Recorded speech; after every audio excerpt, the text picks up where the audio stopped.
Okay, content research number one. This is only going to work if you already have Google Analytics installed on the website. So if you do, you're going to get a wealth of information about what kind of content is already popular. So we're just going to jump into one of my websites. This is Sensible Chinese. And what we're looking at is in behavior, site content, and then all pages. And I'm also going to extend this. This is just a day, so that's no good.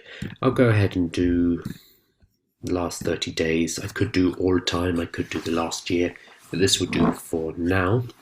And it's going to show me over the last month, these are the pages that have done best.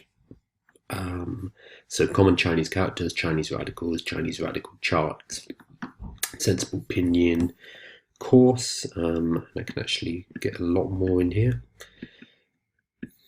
It's under my thing at the moment. There we go. So let's see the top 100. There we go.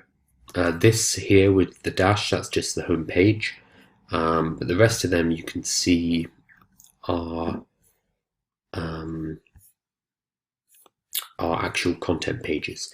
So we can use this to see where the current users are already going, and use this as a gauge of what kind of content is popular on the website, and therefore what kind of content we should be giving to our audience.